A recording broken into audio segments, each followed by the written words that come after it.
साथ आप देखिए दूसरा तिमोथियस, अपनी बाइबल आप निकालें और वचन में को पढ़ने से पहले हम प्रार्थना करेंगे।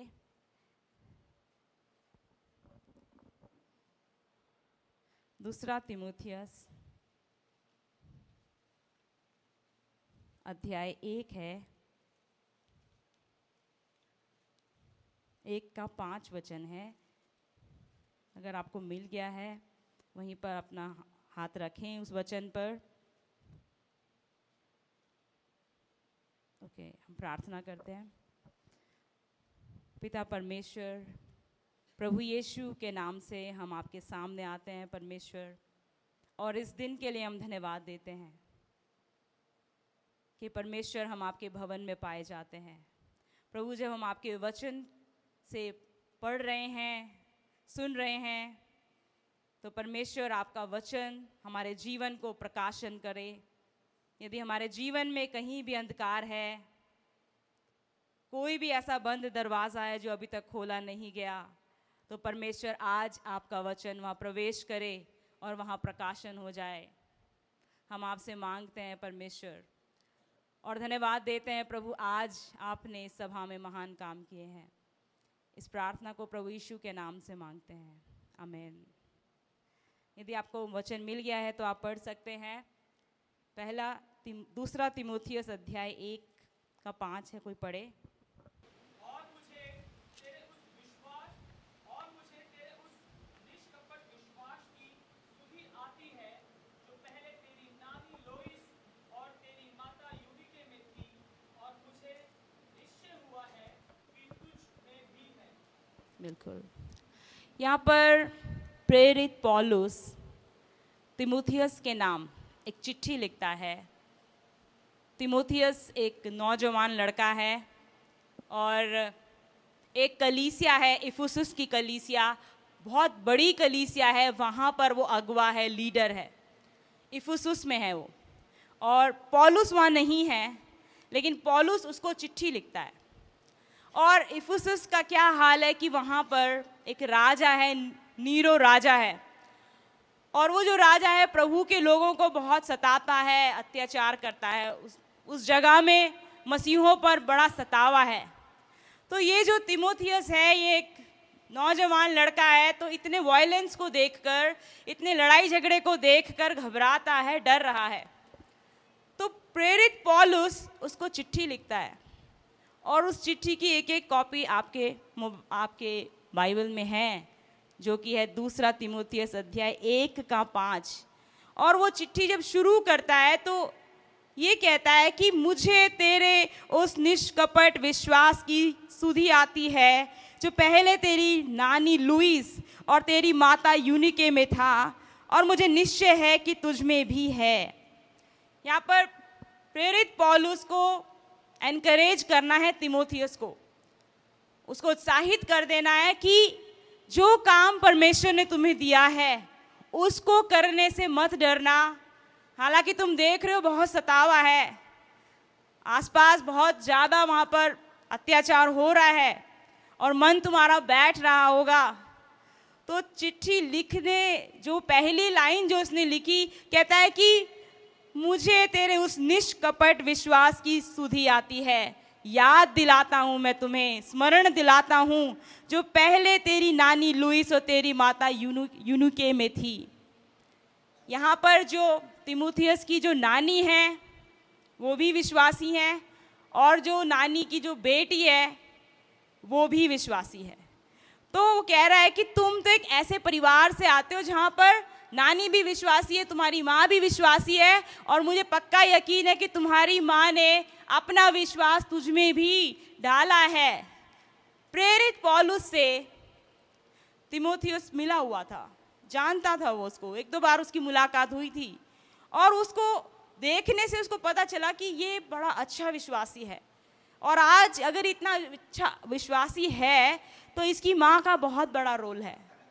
तो आज वो दोहरा रहा है ये चिट्ठी में, ये उसको एनकरेज करने के लिए, उत्साहित करने के लिए सबसे पहले उसने यही कहा, मुझे तेरे उस निष्कपट विश्वास की सुधि आती है जो पहले तेरी नानी लुईस और तेरी माता यूनिके में था, और मुझे निश्चय है कि तुझ में भी है।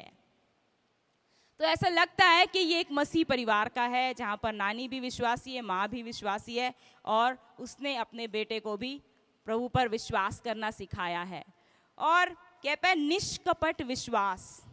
ये निष्कपट विश्वास क्या होता है?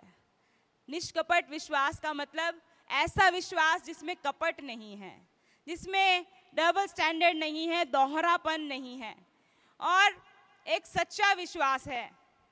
ऐसा नहीं है कि उनकी माँओं ने विश्वास करना उसे सिखाया तो वो खुद कभी गलतियां नहीं करती थी या बहुत सिद्ध विश्वासी थी।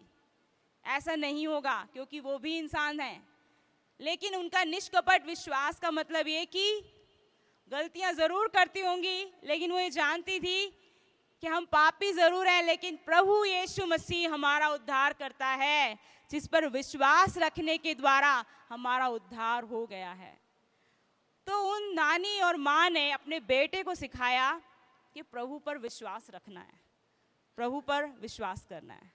तो आज हमारी बीच में माएँ हैं, आसपास हम माँओं को देखते हैं, अपनी माँ को भी देखते हैं, कुछ ना कुछ वो हमें ज़रूर सिखाती हैं। हम कोई गलती करते हैं तो कहते हैं ऐसा नहीं करते हैं, ऐसा नहीं करना है। हम जब बड़े हो रहे होते हैं तो बहुत, जो टीनेजर होते हैं 15 साल के बाद, जब हम बड़े होते हैं तो हमें इतनी बातचीत करनी नहीं आती है, हम किसी को भी कुछ भी कह देते हैं, तो हमारी माँ हमें बार बार रोकती है कि इस तरह से बात नहीं करते हैं, दूसरे लोग हर्ट हो जाते हैं, उनको दुख नहीं पहुँचाना है, आपको अपनी बात रखनी है पर दूसरे को दुख नहीं पहुंचाना है। बहुत सारी बातें वो सिखाती है। तो मैं जब ये यूनिको और जब लुईस के बारे में पढ़ रही थी तो मुझे अपनी माँ का भी ध्यान आया। और तिमोथियस तो एक विश्वासी परिवार का लग रहा है, जहाँ पर नानी भी विश्वासी है और माँ भी विश्वासी है। लेकिन जब मैं अपनी स्थिति देखती हूँ, अब मुझे प्रभु में 20 साल हो चुके हैं, 20 से ज़्यादा ही। तो हमारे ज़िंदगी में जब प्रभु यीशु मसीह आए तब क्या हुआ? तो मैं अपनी माँ का रोल देख रही थी उस समय कि जैसे ही प्रभु यीशु मसीह की एंट्री हमारे ज़िंदगी में हुई, हमें सुसमाचार सुनाया गया, वैसे ही हमारे घर में 3rd वर्ल्ड वॉर छिड़ गया। इतना ज़्यादा सतावा आने लगा कि ये क्या कर रहे हैं बच्चे, ये क्यों मसीह बन गए हैं, ये क्यों चर्च जाने लगे हैं, इनको क्या मिल गया है वहाँ पर।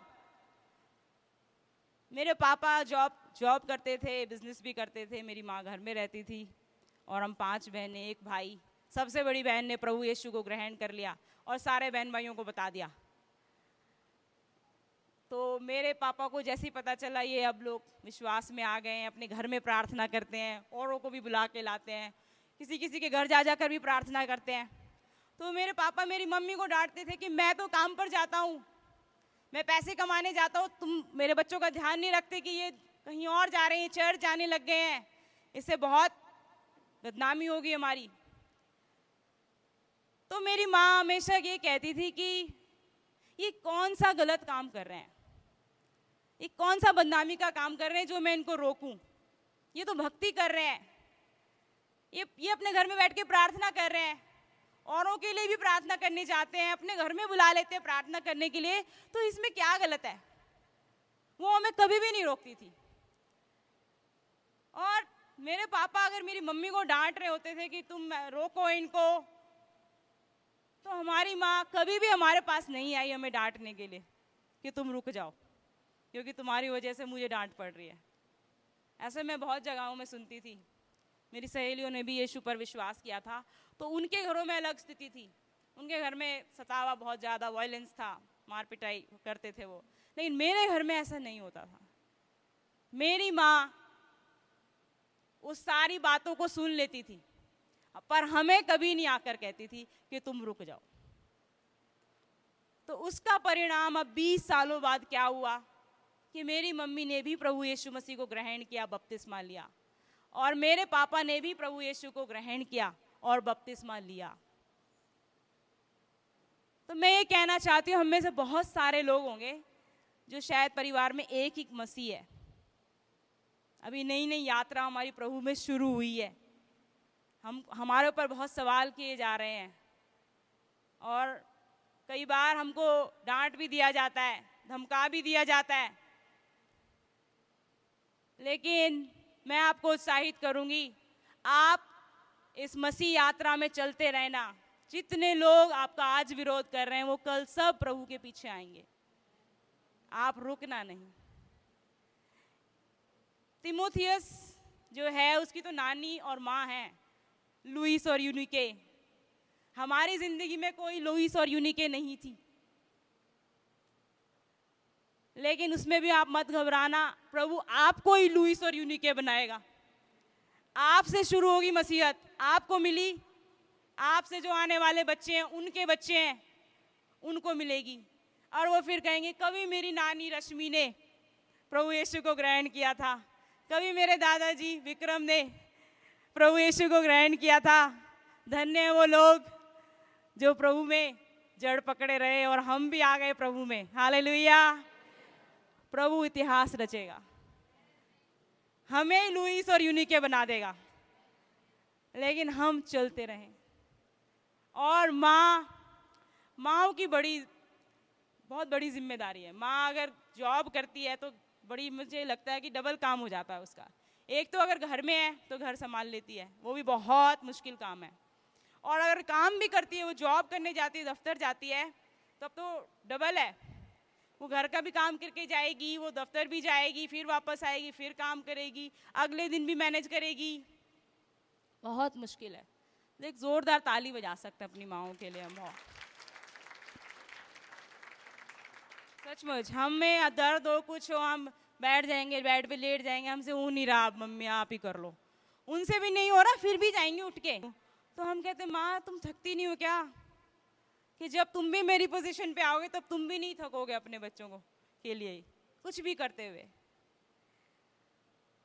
तो मैं ये कहना चाहती हूँ कि माँओं, आपके ऊपर बहुत बड़ी जिम्मेदारी है। परमेश्वर ने आपके हाथों में आपके बच्चे, आपका परिवार दिया हुआ है। आप जो उन्हें सिखाएंगे वो सीख जाएंगे। आप उन्हें प्रभु यीशु देंगे अपने बच्चों को तो उन्हें प्रभु यीशु मिल जाएगा। तो हमारे परिवार में ये हुआ कि हमारी जो माँ है उन्होंने हमें शरीर में पैदा किया, ये सच है, शरीर में उन्होंने ही हमें जन्म दिया है, लेकिन आत्मा में हमने उन्हें जन्म दिया है।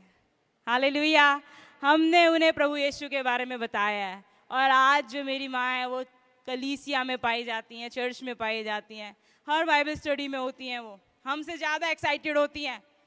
तो मुझे उन्हें देखकर बहुत खुशी होती है कि परमेश्वर का कार्य चलता रहता है जब हम चलते रहते हैं।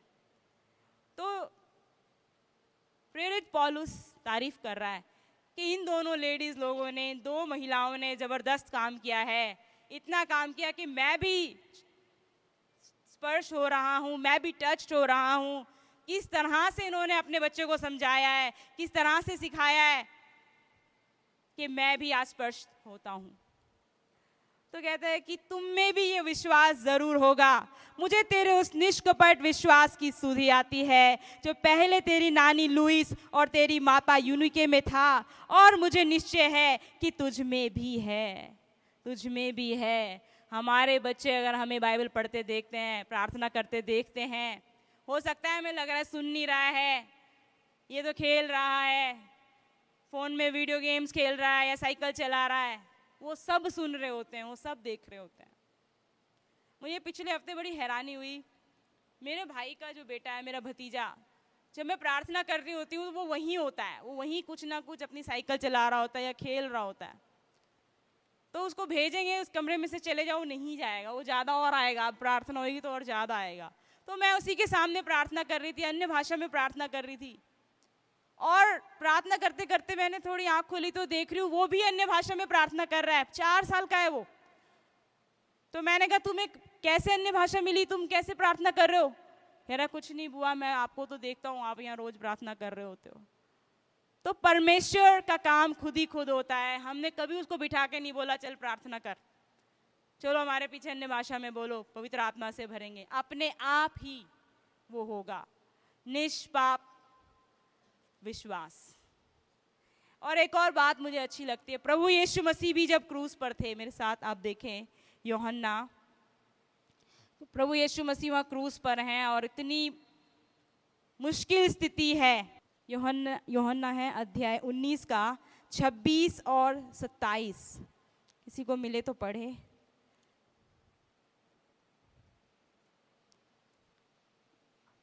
यूहन्ना चैप्टर 19 है और उसका जो वचन है वो 26 और 27 है।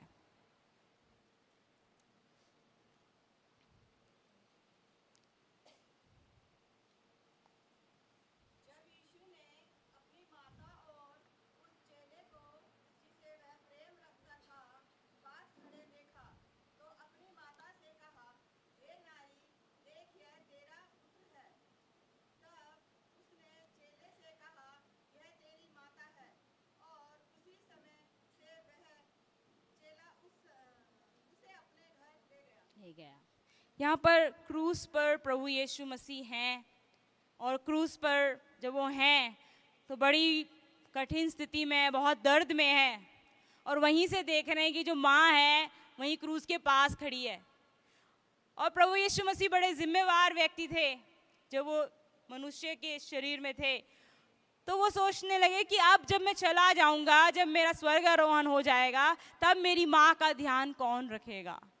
तो यहाँ 26 वचन में कहता है, जब यीशु ने अपनी माता और उस चेले को जिससे वे प्रेम रखता था पास खड़े देखा तो अपनी माता से कहा, हे नारी देख, ये तेरा पुत्र है। अपनी माँ को वो अभी अपने एक चेले को सौंपेगा और कह रहा है कि हे नारी, ये तेरा पुत्र है, कि अब ये तुम्हारा बेटा है। तब उसने चेले से कहा, ये तेरी माता है, और उसी समय से वे चेला उसे अपने घर ले गया। प्रभु यीशु मसीह उस समय बहुत दर्द में है, बहुत मुश्किल स्थिति में है, फिर भी उनको अपनी माँ का ध्यान है कि मैं तो चला जाऊंगा, मेरी माँ का ध्यान कौन करेगा। आज हम भी हो सकता है बहुत कठिनाई में जा रहे हैं, बहुत टेंशन में है, बहुत मुश्किल में है। हमारी स्थिति भी उस क्रूस पर प्रभु यीशु मसीह वाली है। हमें भी अपनी माँ का ध्यान होना चाहिए, अपने परिवार का ध्यान होना चाहिए कि कौन कहाँ है, अगर मैं नहीं होऊंगा तो क्या करेंगे। प्रभु यीशु की तरह हम भी जिम्मेवार बने। और वचन हमें सिखाता है, निर्गमन अध्याय 20, आप देखें मेरे साथ, 20 के 12 में प्रभु का वचन हमें आज्ञा देता है कि माता पिता का हम सम्मान करें, आदर करें। और जब हम उन दोनों का सम्मान करते हैं तो क्या हमें मिलता है। हमें बहुत लाभ होते हैं जब हम निर्गमन अध्याय 20 का 12 अपने जीवन में करने लगते हैं तो परमेश्वर हमें आशीष देता है। कोई पढ़े 20 का 12।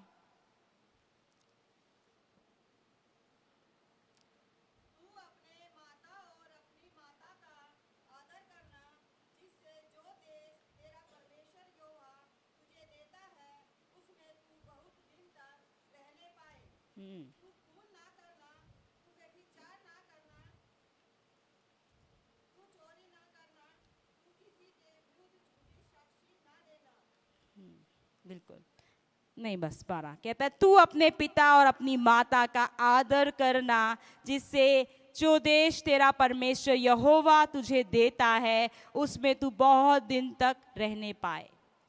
अगर इस दुनिया में बहुत लंबे जीना चाहते हो, आप दीर्घायु चाहते हो, तो अपने माता पिता का आदर करना। वचन हमें आज्ञा देता है, ये 10 आज्ञाओं में से एक आज्ञा है। परमेश्वर के लिए बहुत इंपॉर्टेंट है कि उसकी जो संतान है वो अपने माता पिता का आदर करे, उनकी बातों को माने, उनका ध्यान रखे, उनका केयर करे। जब हम छोटे होते हैं तब माता पिता हमारा ध्यान रखते हैं और हमें बड़ा कर देते हैं, हमारी सब ज़रूरतों को पूरा कर देते हैं। जितनी उनकी लिमिटेशन है, कैपेबिलिटी है, जितनी भी उनके पॉकेट में पैसे हैं, उसको सबको लगाकर वो हमारी ज़रूरतों को पूरा करते हैं और हमें इतना बड़ा कर देते हैं। और एक टाइम आता है जब हम बड़े हो जाते हैं, जवान हो जाते हैं और हमारे माता पिता बूढ़े हो जाते हैं। फिर वो बहुत सारी चीज़ों का खर्चा नहीं उठा पाते। फिर हमारी ये जिम्मेवारी है कि उनका जो खर्चा है कुछ हम उठा सकें। वो बूढ़े हैं, उनके शरीर में कोई ना कोई बीमारी ज़रूर लग जाती है, रोग लग जाते हैं, उनकी दवाइयों का खर्चा हमें उठाना चाहिए। हम भी बीमार हुआ करते थे जब बचपन में, वही हमारे लिए दवाइयाँ लाते थे। जो हम कहते थे हमें यही खाना है, हमें यही ड्रेस खरीदनी है, यही हमें चाहिए, तो वो लोग वही इंतजाम करते थे। तो हम जो बच्चे हैं उन्होंने हमें बड़ा कर दिया, तो अभी ये पे बैक टाइम है कि हम वापस करें, हम लौट आएँ कि अब हम आपका ध्यान रखेंगे, हम आपकी केयर करेंगे। और वचन भी हमें यही सिखाता है, और परमेश्वर बहुत खुश होता है जब ये देखता है कि मेरे बच्चे अपने माता पिता का आदर करते हैं। तो आज जब माँओं का दिन है, मैं आपको उत्साहित करती हूँ कि अपनी माँओं के लिए प्रार्थना करें। अगर वो अभी विश्वास में हैं तो भी प्रार्थना करें, नहीं है तो भी प्रार्थना करें। अगर नहीं है तो ये प्रार्थना करें कि परमेश्वर आप उनका उद्धार करें। मैं अपनी माता और पिता की गवाही सुनाना चाहूँगी कि वो किस प्रकार प्रभु यीशु के पीछे आ गए। अपनी माँ की गवाही तो ये इस प्रकार है कि जब उन्होंने हमें प्रभु यीशु मसीह में बढ़ते देखा तो उन्होंने पूछा कि प्रभु यीशु में ऐसी क्या खास बात है जो तुम लोग इतना ज़्यादा प्रभु यीशु के पीछे ही पड़ गए हो और कहीं नहीं जाना चाहते। तो हमने उन्हें बताया कि यीशु मसीह प्रभु है, यीशु मसीह ने हमारे पापों के लिए अपनी जान दी, और ऐसा नहीं है बस जान दे के बात खत्म है, लेकिन वो जी उठे और आज भी जीवित हैं। और हम प्रभु यीशु को अपने जीवन में चलता फिरता देखते हैं। मम्मी प्रभु यीशु पर विश्वास कर लो, और वो हमारे पीछे प्रभु यीशु के पीछे आ गई। और मेरे पिता अभी तो इस दुनिया में नहीं है, लेकिन इस दुनिया को छोड़ने से 2 हफ्ते पहले उन्होंने प्रभु यीशु को ग्रहण किया। वो एक किडनी पेशेंट थे, उनको डायलिसिस की ज़रूरत पड़ती थी। हफ्ते में 3 बार उनका डायलिसिस होगा, और अगर नहीं होगा किसी कारणवश, जैसे बीच में लॉकडाउन लग गया था, हॉस्पिटल तक पहुंचाने में प्रॉब्लम होती थी, तो पूरे फेस पर उनकी स्वेलिंग आ जाती थी, तो तुरंत उनको हॉस्पिटल लेके जाना होता था। और वो मुझे बताते थे कि बेटा बहुत दर्द होता है, वो जो मोटी सुई हाथ में डाली जाती है ना, उसमें हम कई बार मर जाते हैं। ऐसा लगता है इतने दर्द में जा रहा हूँ, इससे अच्छा हो तो मैं मर जाऊँ। तो मैंने सुना, मैंने कहा पापा ऐसा मत बोलो, हम आपसे बहुत प्यार करते हैं। कि नहीं बेटा दर्द बहुत होता है उसमें। तो मैंने कहा पापा अब जाओगे ना, प्रार्थना करना कि प्रभु यीशु मेरी मदद करना, मुझे दर्द ना होने देना। तो कहते ऐसे होता है क्या? मैंने कहा ऐसा हो सकता है, आप प्रार्थना करोगे तो। मैं तो नहीं जाऊंगी, हमें नहीं जाने देते, हमें बाहर खड़ा रखते हैं कि पेशेंट जाएगा और उसका अटेंडेंट बाहर खड़े रहेंगे क्योंकि कोविड का समय है, लेकिन आप प्रभु यीशु को पुकारना, वो वहीं आएंगे। तो उन्होंने कहा ठीक है। तो उन्होंने प्रार्थना की होगी।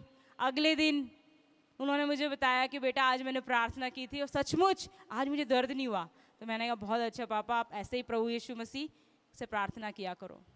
फिर एक दिन मैं उनके साथ, हम चाय पी रहे थे शाम को, तब मैंने बोला पापा जी आप सुबह सोते रहते हो, दिन भर सो जाते हो, रात को आपको नींद नहीं आती, आप रात को क्या करते हो?